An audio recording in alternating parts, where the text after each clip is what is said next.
Hey there! Welcome to Culture by Culture, a multidimensional exploration of Black and Asian pop cultural ties. I'm your Sailor Guardian host, Delia, and today I am so excited to be joined by the host of Sailor Moon Fan Club, Victoria Johnson, aka Sailor Victoria. Go ahead and introduce yourself, Victoria. Hi, I'm so excited to be here. I'm Victoria, Sailor Victoria, however you want to say it. Host of the Sailor Moon Fan Club, pop culture journalist, and lover of Korean dramas, which I'm hopefully we'll get to talk a little bit about today. I would love to talk to you about K-dramas. We will get to it. I literally, just before this, was in the middle of watching a K-drama, and I was like, okay, we have to pause. We have to get ready. We have to record a podcast. So addictive. It's so addictive. It's such a problem. I think I tweeted about it the other day. I'm in the middle of launching this podcast. I have a big, huge, long to-do list, and my brain is like, well, what if we just started a K-drama to binge right now?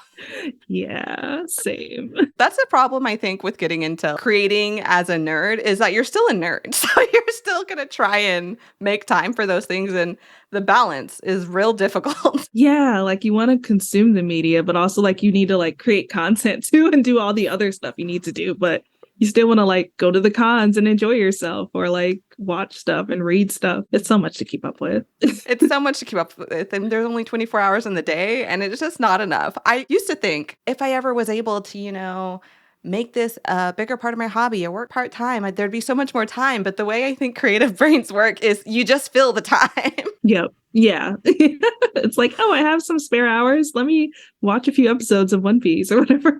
Exactly. Mm-hmm. So I wanted to know, actually, you kind of mentioned some stuff already. Everybody knows that you're into Sailor Moon, and we're going to talk about that too, because selfishly, I need to talk about Sailor Moon. It's a need, but I do want to know, just more generally, what fandom spaces you currently occupy, maybe some that people aren't as familiar with in your work. Yeah, and I always want to talk about Sailor Moon, so I'm excited for that too. But obviously, yeah, Sailor Moon, I have the entire podcast dedicated to the show. I'm a big One Piece fan too. I've been watching since 2010, I think. Whoa. Yeah. So that's a big part of my life. What else? I mean, I love K-dramas as a whole.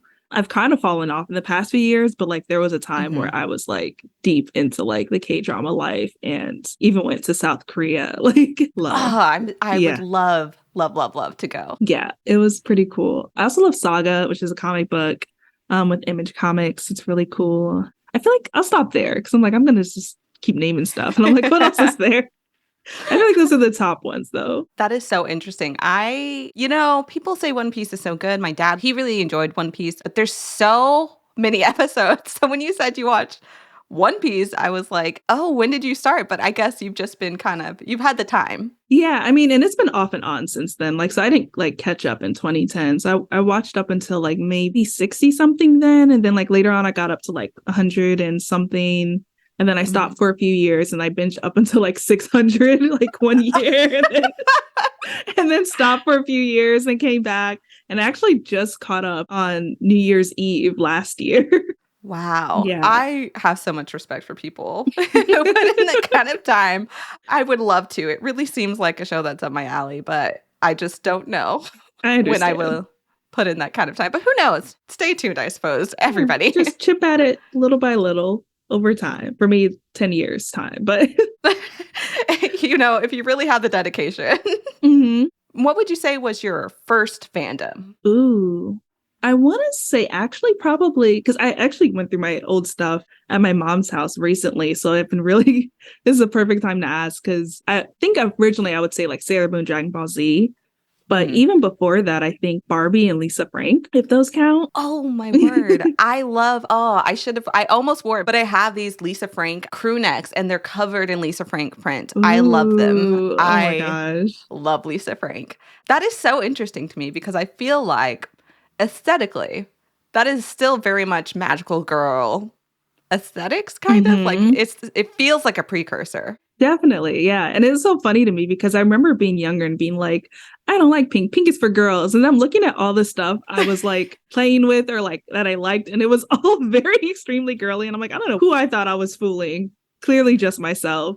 But I definitely was that way. I very much got into not like other girls phase or whatever. mhm. But when I actually look back to my actual childhood, girl, Yeah, exactly. It's like, sure, Jan. very much so. I used to love, yeah, Barbie computer games, played all of Mm. them. Super excited for this movie. I love computer games in general, just growing up. I feel like that might be a first fandom. But yeah, definitely Barbie and Lisa Frank. I had all the stickers. What do you think was the biggest influence on your interest in those fandoms? Alternatively, what influenced you to move away from that aesthetic? Yeah, that's a great question. I mean, I think partially I had older cousins. Like, when I say older, they're like 1 or 2 years older. Hmm. They were definitely like into it. And I think like we all used to hang out. And I don't know who got into it first, but I feel like there was definitely some like we're influencing each other things kind of going on here. Hmm. And then also just like, I think with Lisa Frank, obviously, just the colors. With Yeah. Barbie, it was, I guess, something that like felt like it was geared towards me, but also something that was fun and interesting and like challenging. And then with Sailor Moon and Dragon Ball Z, I just got into it, by watching it on Toonami. My brother actually, with Sailor Moon, he just came out of his room one time. He's like, "There's a show coming on you might like," because he grew up watching anime, because he grew up in the 80s. Oh, very cool. And yeah, and so I was just like, okay, I'll watch it. And then I ended up loving it, of course, and then like stayed on and watched Dragon Ball Z, which came on afterwards on Toonami. And I think for Barbie, I think I just kind of grew out of it a little bit, just like once I reached maybe 12 or 10, somewhere around there, maybe even earlier, where you just kind of stop playing with Barbies or stop knowing people who play with Barbies, moving away from computer games in general and moving to like more console-based stuff. Mm-hmm. So I'm sure if like Barbie had like games on a console, I probably would have kept with it.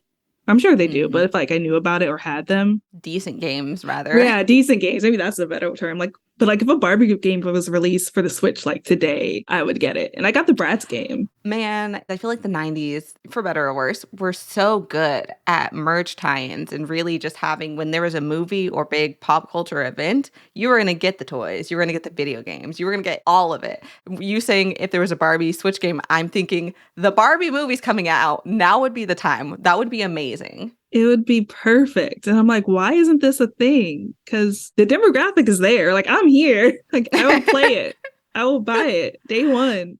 The movie's been kind of like reigniting that love and making me remember that I was like, oh yeah, this was a thing. Like, I did like have Barbie dolls and played all the video games and watched the movies.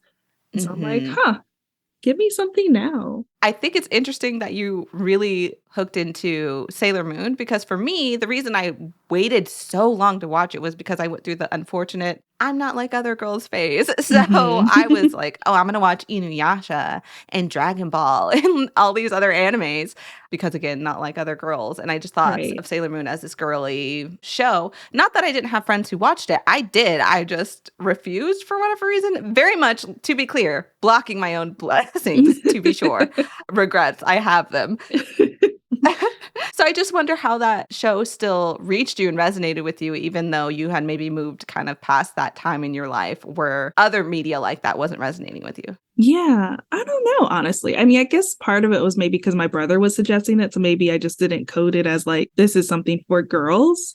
And also I grew up where like, even though in my head I was like, oh, pink girls, I want to be different. I like grew up within a family, very fortunately, where men, girls and boys or whatever would like do both things. So like all my girl cousins were playing video games, And so I never really learned like this is for guys and this is for girls. Not in that way, at least. I mean, obviously like there's always some kind of gender brainwashing going on, but of course, but at least with video games and nerd stuff, I never got that as much. And I think having my brother maybe suggest it, maybe not think it was like, this is a girl thing. Maybe. I don't know. That's the only thing I can think of. I'm very curious about your family and growing up being into anime and nerdy things, because it sounds like potentially, and you can explain, your family might be very similar to mine. Growing up, and I talked about this in the last podcast episode, my family was very supportive of nerd pursuits, if you will. Like we all played video games, my mom, my dad, me. And it was my dad that got me into anime and video games to begin with. So I was wondering how your family viewed your interest. And it sounds like they might have had the same interest, or at least were supportive. So I would say more supportive for sure. Like my parents are not into any nerd things, really. I mean, now it's funny. They're kind of getting into stuff. Like my mom watches like the Netflix Marvel shows now. And I'm like, Who are you? And then my dad, like, he watched The Last of Us or like stuff like that. Mm-hmm. But like overall, like they're not video games, comic books people. Mm-hmm. But my brothers are. I think up until like we were teenagers, we are all kind of like video games, comic books. Mm-hmm. All into that. Yeah, I definitely grew up with like an environment that was more supportive than not. But it wasn't until like I'm older, like my mom would be like, "You're still into that? You're still into this?" And not in any like negative way, but just like a genuinely confused or like, why? Like, you still watch Sailor Moon? And now she gets it because she knows about the podcast and she's like, okay. But for a while, she was like, you still like Sailor Moon? Because I would be asking for something Sailor Moon. I think I've asked for something Sailor Moon for like each birthday and Christmas since I was like 6. So that is very yeah. relatable. For a while, that's how it was with Harry Potter and me, but we have broken up. So sadly, yeah.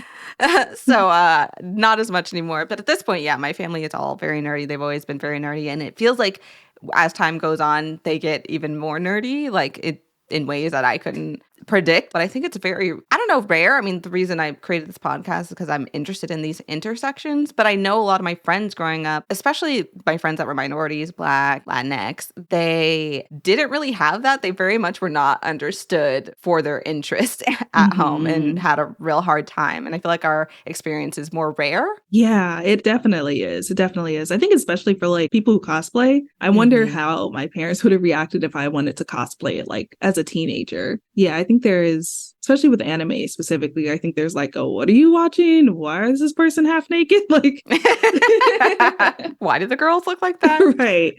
Is that a demon? What? So I think we're definitely a rarity to have like family that like gets it. I agree. What do you think it was about Sailor Moon specifically, but anime in general, that resonated so much with you growing up? I think it was the first time I watched something that was animated that actually had like a continuous storyline. So like with, I was watching probably like Doug at the time or Hey Arnold, those shows are great, but like, you could watch them whenever. But with Dragon Ball Z and Sailor Moon, it was like you had to tune in every day to like know what was going to happen next. And like they were so good with cliffhangers. And it just really made you just want to tune in and keep watching. And I think that's what hooked me, along with just like both of them having really interesting storylines. I usually talk about them both because I was really watching both at the same time, but Sailor Moon's the one that stuck with me more. And probably because it went away and Dragon Ball kind of stayed around. And I was like, I could watch you anytime. Yeah, Sailor Moon was much more elusive for a while, I feel like. It was. Yeah. After it like went off Toonami, like you couldn't really find it anywhere. And I ended up finding DVDs on like some random site a few years later and buying them. So I had them to rewatch then, but it was really hard to find for a little bit. And then it just kind of like disappeared. Like you couldn't find any merch for a little while. I definitely feel like that's on sexism, to be honest, because like I said, growing up in anime nerd spaces, it very much was as popular among the people as Dragon Ball, but the demographics were different. So I very much feel like that contributed to how elusive it was. I completely agree. Because it makes no sense. Because most guys I talked to were like, yeah, I was watching Sailor Moon too. I just didn't talk about it. And a lot of girls I know were watching it. And it's like, it was getting views. Like, it was definitely one of the most popular shows. But exactly. But it's taken the anime landscape so long in general to catch up to the demographics that are interested in it. Not only talking about the gender demographics, but also people of many backgrounds watch anime. And I think it took them a while to realize that, I guess. Yeah. Somehow. Somehow. It took them so long. Yeah. So strange.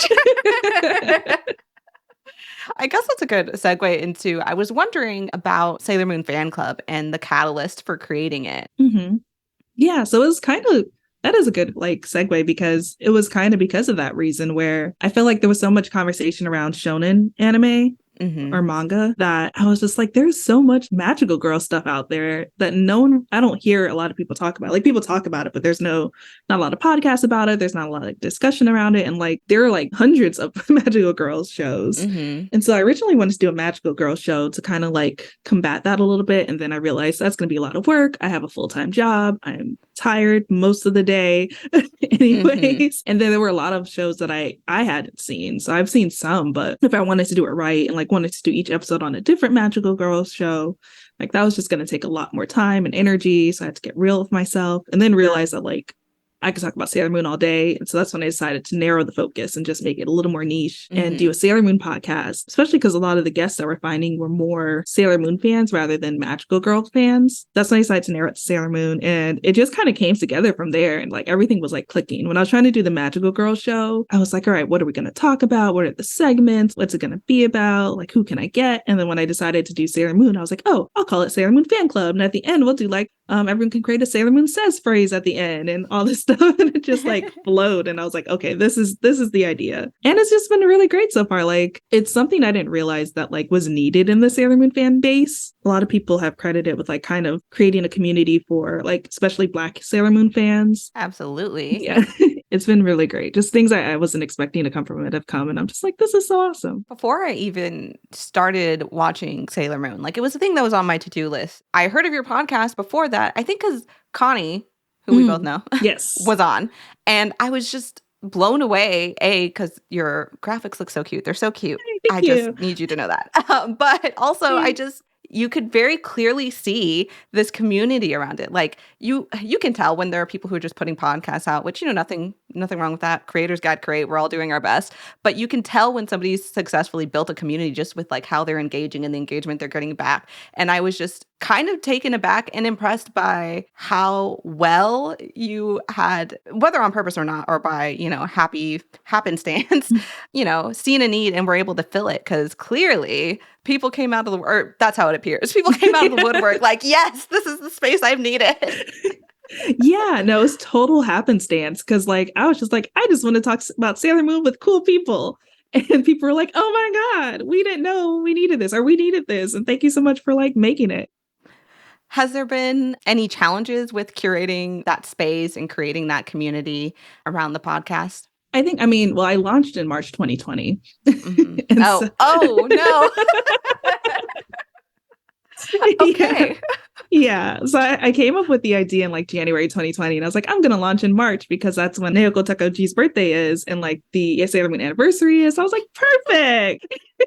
Perfect. What could go wrong? Right. What could possibly go wrong in March 2020? And of course, the pandemic happens.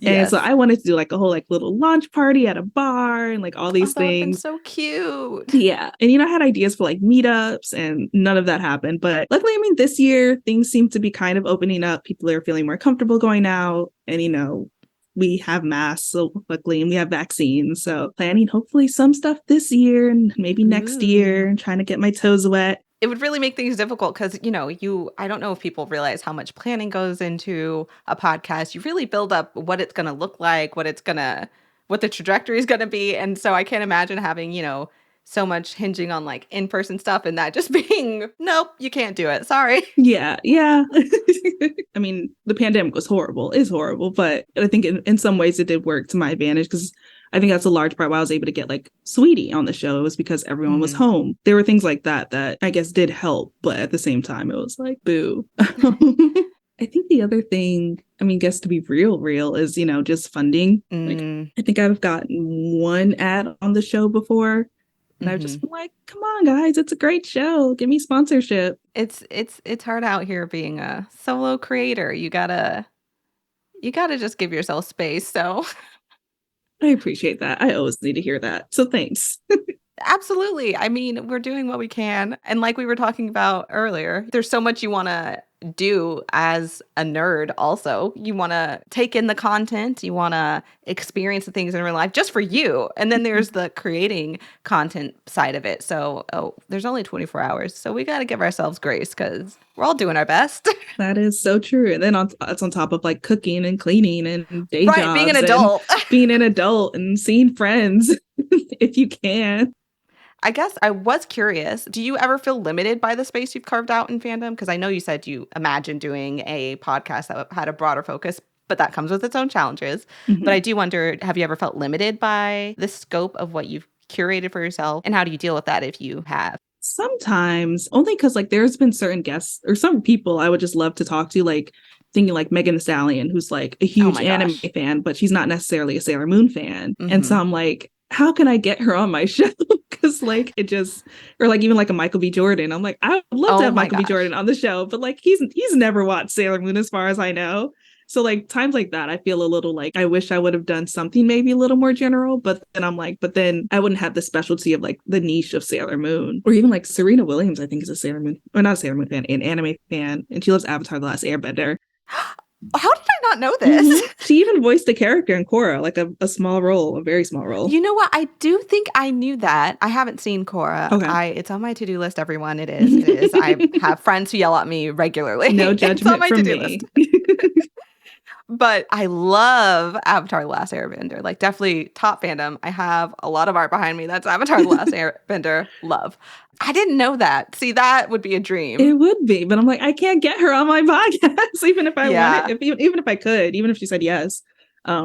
Just maybe do a little temporary spin-off. I've been low-key thinking of that, of like one episode spin-offs, just so I can get one person on.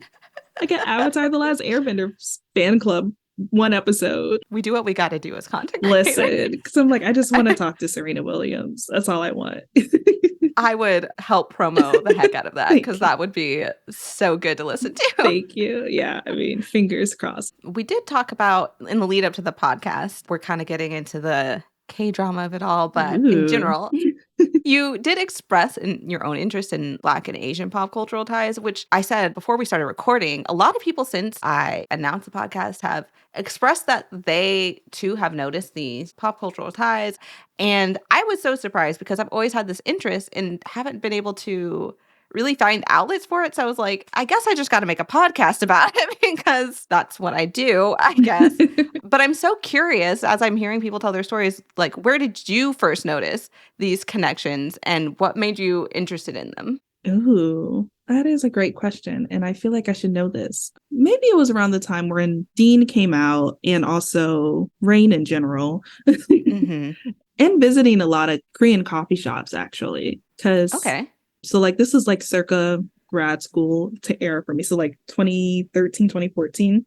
Mm-hmm. And so I would go to coffee shops a lot to get work done. And I went to grad school near Koreatown, and I was into Korean dramas already. So it was whatever. But I just remember like people talking about how like 90s R&B like inspired Dean. And then like thinking about like, I think Rain had like Black women in his or Black woman in one of his music videos. And I just remember like when I got into K-dramas and K-pop, a lot of the content creators I was finding were Black as well. Like, and I just didn't see other groups of people diving into the Korean culture as much as Black people at the time. It felt like, because I was just like, man, like we are really in this. Like it was just like every content creator I knew, like they're actually making groups, they're moving to Korea. And then like on the other hand, like seeing like Korean pop artists being inspired by like 90s Black R&B artists and, you know, like bringing Black people into their music videos or like being inspired by like music, I guess, mostly, or even culture. Cause I mean, the slang and everything, and rap.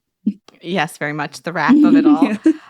That's so interesting to me because I've noticed similar when I started getting into K-dramas and things like that. It was a lot of like Black people I knew were like, oh my gosh, same. And I think the first person who ever recommended K-dramas to me back in high school was Mexican, and they were hard to find at the time. It's not until being really into K-dramas that I interacted with a lot of white fans. So I feel like it's one of the first fandom spaces where I entered, and immediately it wasn't just like a white fandom space, you know? And that's so interesting to me because I fandom a lot of things and that has not happened. That's a good point. Yeah, I think that was the other thing. Like, I'm realizing it now after you said it, that it was probably the first fandom I went into that didn't feel overwhelmingly white. And a Bangladeshi girl introduced me to K-dramas. And so it was like I really, it's not that like I don't think there are white people interested in K-dramas. I know that's a fact, but for sure. I don't know anyone who is. And it's just like... And I don't think I would have been able to speak to it exactly until you mentioned it. And I'm like, that is so true. I watched so many YouTubers, some who aren't active anymore, who were into K-pop, K-dramas. They were all Black for the most part. Again, my friends and people in real life. And I just think that's really cool. I do know people who don't necessarily aren't into those things and they're kind of viewing it, you know, top down from the outside, don't really understand. They see the problematic aspects of the cultural exchange, which do happen. Let's not pretend that they don't. But I just think it's so compelling that there's a lot of points of connection that are positive. It was already fascinating to me, but it's so fascinating to me that I'm not the only one that's noticed. Yeah. I mean, yeah. You said it was back 2013, 2014 that you were really into K-dramas. This was like Mm-hmm. peak time for you. Yeah. What was your, just out of curiosity, your first K-drama and maybe your favorite K-drama? Yeah. So, I mean, well, I got into K-dramas in 2010. And then like up until like 2016, I would say like that was like I probably was only almost solely watching K-dramas with it, with maybe like Scandal and some other shows. But my first one was Boys Over Flowers, which is most Classic. people's. Yeah. So that's the one. And it's funny because Sailor Moon actually got me into K-dramas in one way or another because please say more. so of course, big Sailor Moon fan. So I've watched PGSM, which is a live action Sailor Moon Japanese show. And then that made me want to watch more J dramas. I watched Nobuto Will Produce, which is pretty good. And then I was telling one of my friends about it, a Bangladeshi woman. I went to college. I was actually roommates with her my freshman year college. And I was like, oh, you should really watch the show because we were both like into international stuff and like just like open-minded people. And she was just like, oh, if you like J-dramas, you should check out Korean dramas. And I was like, what is that? Tell me more. She's like, check out Boys Over Flowers. Literally started watching it that day. It was like a Friday, I think. And she went home to like, she lived in Long Island. And I binged it that entire night. And I probably like went to sleep and finished the show like within 24 hours, maybe not 24 hours, but then 48 hours. I was done with that show and I was like, what else is out there? And that's just like started a whole lifelong journey of K-drama love. I love that. I'm way more new to the K-drama space. I think 2019, maybe. I fell hard and fast. It's the only way. That seems to be that exactly. That seems to be the very constant in K-drama fans. It's hard and fast. Yep. I think it's interesting you started at J-dramas. I haven't watched any other Asian dramas, mostly because I started learning Korean and I was like, well, K-dramas count as studying. It doesn't, for the record, but that's how I reconciled it in my head. Yeah. But so even though I have interest, like I have a list of potential J-dramas, C-dramas that I want to watch, I just haven't because I'm like, but it's not really getting me anything, which is a problematic way to think. But I do want to. And maybe I'm hoping like the podcast will push me out of my K-drama comfort zone, but I am firmly there. Yeah. Do you have a favorite drama that you've seen? Oh gosh, there's so many. So Boys Over Flowers stayed as a favorite. I love Lee Min-ho in general, so I watch mostly anything he's in. Goblin, because I also love Gongbu, and I will watch anything he's in. Same. Which I'm so happy to see him like getting some shine over in the US now. So deserved. That man. Yeah, he is very attractive. He's a beautiful man. He is. Yeah. Oh, okay, here we go. I do have a list. So my top 5 K-dramas are, well, at least top 4. Boys Are Flowers, My Lovely Samsoon, City Hunter, My Love from Another Star. And then I have Descendants of the Sun here, which I remember really liking, but I'm like, damn, did I like it enough to put in my top 5? Maybe I did. I don't think I've seen Descendants of the Sun. I have seen My Love from Another Star. That was a cute one. Yeah, I haven't decided if I want to see Descendants of the Sun or not. It's on my list, but every time I look at it, I don't know. I guess I'm confused about the vibes, but I'll watch it one day. It was definitely my watch list. My watch list is very long. Yeah. So listeners, just know if you recommend dramas to me, I will add them to the list, but the list is so long. No, that's me too. I feel my friend will recommend me K-dramas. So I got her into K-dramas after I got into K-dramas. And she's the one I ended up going to South Korea with. And she still watches them. And she'll be like, you need to watch this one. It's so good. And I'm like, yeah, I'm gonna get to it. And I never do. And I feel so bad. She'll be like done with it in like 3 days. She's like, did you watch it? I'm like, no, I didn't. I'm sorry. Like, I will eventually, I promise. Just not. There's so much. It's like between now and like 3 years from now, I will watch it. But I will watch it. That's the thing. Right. It just may take me up to 3 years or more. But eventually I'll get to it. And then I'll call her back. Sometimes I do watch it and I'll call her back. I'm like, oh, I watched that show. She's like, what show? I'm like, the one you recommended me. She's like, I like finished that one months ago. Like, what are you talking about? Like, girl, don't come to me with all that now. She's like, I don't even remember these characters. I forgot you said you went to South Korea. What was that like? I've heard great things, but also whenever I've expressed to people who aren't really into like the pop culture of it all, like, oh, I want to go to South Korea, and always the refrain is, aren't they racist over there? Yeah. Which I'd like to respond with, people racist over here, but true. Everywhere, really. Right. Really. I enjoyed it. So before we went to South Korea, I went to Tokyo, and I Okay. feel like I really liked Tokyo. So South Korea was kind of like paled in comparison a little bit. And I felt really Hmm. bad. But so I went to Seoul, Busan, and Jeju Island. I want to go to Busan so I badly. love I hear great things. Busan was my favorite because we were right bit near the beach, and it was just like Hmm. it felt very relaxing, and just like there was a lot of fun stuff, a lot of artsy stuff. So that was my favorite. I actually didn't encounter no hostile racism, I'll say. Well, there was one instance that was maybe, but I couldn't tell if they were being racist or just rude because it was like we were at a club, and I feel like clubs and like bouncers and like coat check people just can be kind of rude in general, no matter where you are. Hmm. So I don't know if that was what that was, or if they were just being racist. And then when we went to Busan, we were more like in the country area, and so there was Hmm.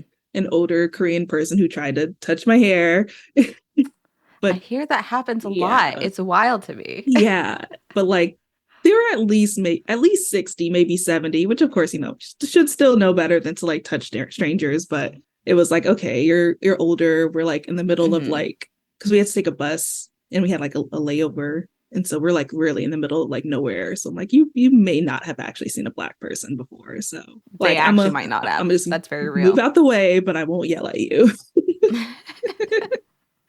Yeah. But that was it. I feel like because so many Black people have moved there, because as you probably know, like a lot of people like teach English there or like do other Hmm. jobs, or just have moved there. I feel like at least in like Seoul, like they're kind of used to us now.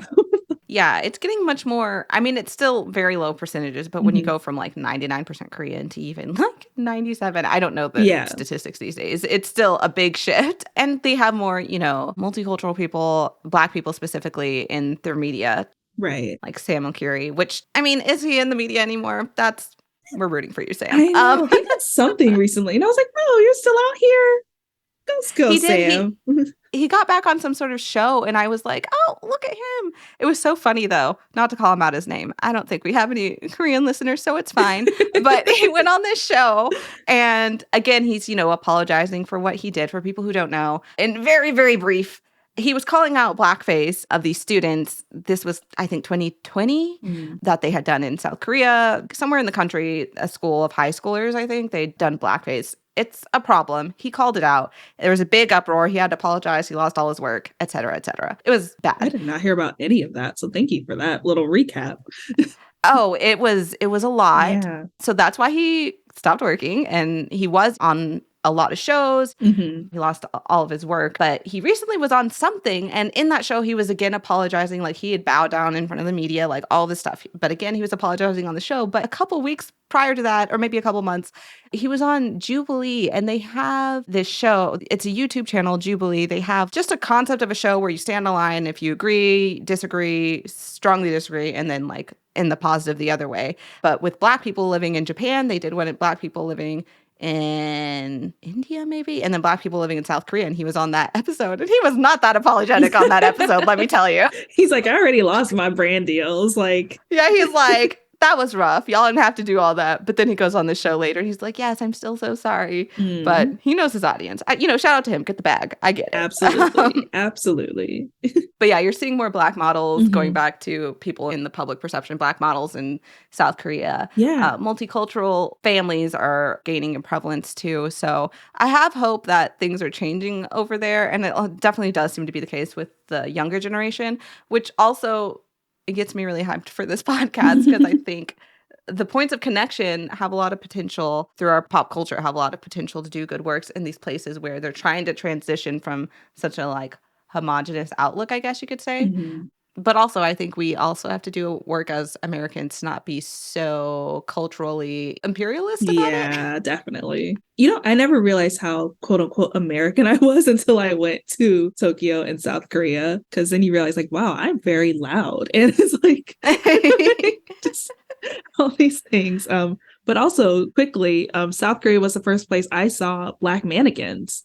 Really? Yeah, it was very, or at least they were like brown mannequins. And it was just like, wow, I didn't realize I didn't see that before. And I was like, this is the first time I've seen it. And I'm in South Korea. That is so interesting. Hmm. Yeah, I'm real fascinated to see where they go. Hmm. Not just South Korea, but a lot of these homogenous countries. Hmm. Speaking of cultural exchange, you do content about Sailor Moon, which is an anime. Mhm. And I was wondering what you think about how we as content creators can encourage healthy cultural exchange versus leaning into the negative or having listeners who might be new to the concepts of things like cultural appropriation, stuff like that. I mean, on the content creator side, I think making sure you're doing research and just like checking yourself or checking like with friends, like, hey, this is bad. This is offensive. Should I say that? I shouldn't say this. Or yeah, just having like people who can be real with you, or just like being real with yourself and making sure that, you know, you're listening to other people who are part of those cultures. And I think for both ways, one of the things I try to do is like on Twitter, when people talk, I listen. You know, when they say something like, this is something that's affecting me and here's how it affects me, like, I'm like, oh, I didn't think about that. Or, oh, I didn't know that. Because, you know, I recognize my own ignorance of things. And I would hope that other people do the same thing and just, you know, be real with yourself about what you know and what you don't know.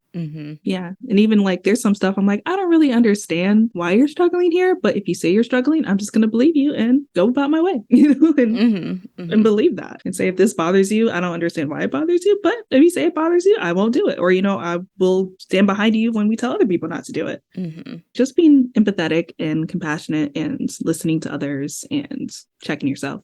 Checking yourself is underrated. We all have to do it from time to time, and it can be uncomfortable, but I strive to do it, and I urge my listeners to strive to do it. Yeah, because I mean, as much as like we call out other cultures for cultural appropriation, I think Black people, I know that's what I'm saying, like with me checking myself, when I first got into Korean culture, I'm like, I had to check myself because, you know, you get it's like, oh, Korea, and it's like, wait, like, you don't know everything. This isn't your Especially with K-dramas. Again, like we said, it's hard and fast. If y'all are listening at home or not into K-dramas, it's hard and fast. And you envelop yourself in that world. It's very easy to, you know, cross that line over into like, oh, wait, this is maybe I need to back off a little. What has been your proudest moment as a creator in fandom thus far? This is a hard week to ask me this because I just had like some good moments. And I'll say 2 at least. Okay. I think one, having Sweetie on the podcast, I think that was just like really great. That was like when I started the podcast, I was like, if I can get Sasha Banks, who's now Mercedes Monet, and Sweetie and Lizzo on the show, those are like my dream guests. And and just being able to do the podcast in general and having and seeing like it being received so well. Because when I started it, I was just like, I think this is it. I think this will do good. And it's just been like, oh, it was actually happening. Cool. Just recently at C2E2, they let me like kind of curate a space called a Sailor Moon fan clubhouse. So I was kind of able to like put together an area where like you could watch Sailor Moon and color. So there was like Sailor Moon coloring pages and like colored pencils. And I had like Sailor Moon Monopoly and some other Sailor Moon games, Sailor Moon playing cards for people to play. And it was just like a chill little space and just very Sailor Moon themed. And those are the kind of things I want to start doing more often because I would love to just like gather more anime fans or gather especially Sailor Moon fans, just kind of give us some fun activities to do every so often or fun like ways to get together. Because every time like I talk to people online or even like get together for stuff in person, they're like, oh, like we don't have this, or, you know, it'd be great if we can do this more. And so I'm hoping that I can do that. What was it like seeing that space you imagined fully realized in person and actually happening and people enjoying it? It was so good. Like, I think I go into most things with like very, not low expectations, but maybe like neutral expectations. And so when things are like going well, I'm like, oh, wow, cool. It was just really nice seeing like people sit down and watch Sailor Moon and seeing people's reaction whenever they saw that we were playing Sailor Moon in the area. Like people would stop and be like, oh, they're playing Sailor Moon. And like you could see people kind of become like little kids again. And I don't know many things that can do that to people. So that was really nice. That's so neat. What are your hopes for the future of anime fandom or just general cross-cultural fandom? I mean, it'd be cool to see more collaboration, more, understandingness in general, less hate, and less ignorance in general. Yeah, I think people having more fun and just like getting together because we both enjoy the same things. Fandom should be fun. Fandom should be fun. I agree. That's what I always tell people on the podcast. I'm like, it doesn't matter. Because people like be apologetic about like, oh, I only watched the English one. I haven't watched the Japanese one, or I've only watched it, recently like you. And I'm just like, it's fine. Like, as long as you're a fan, that is the only requirement to be on the show. Like, you don't need to know like every voice actor or like the English dub versus the Japanese dub, or you've seen Crystal or read the manga. It's like if you've only seen like a few episodes of the show and you really loved it or you liked it, like you're a fan, and that's it. Less gatekeeping, more fun. That's the Right. That's the takeaway. I love that. Is there anything else that you hoped we had more time for? I mean, we could talk more about Lee Min-ho or Gongyu, but that's about it.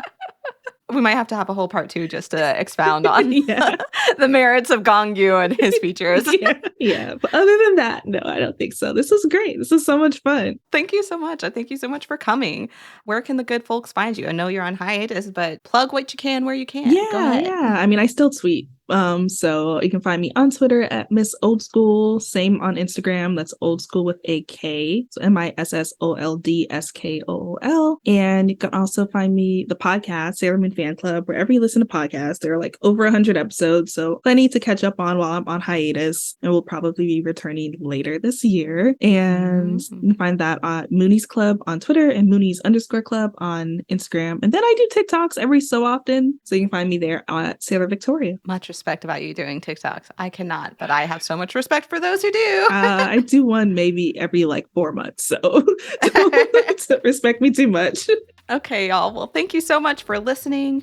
You can let me know what your first fandom was. I am curious. You can do that at Culture X Podcast on Twitter or Instagram, not TikTok, sorry. And you can join us next week where we will be joined by Black Girl Soul. We'll be talking about K-dramas and being Black in K-drama fandom. Until then, keep it chill and keep it nerdy.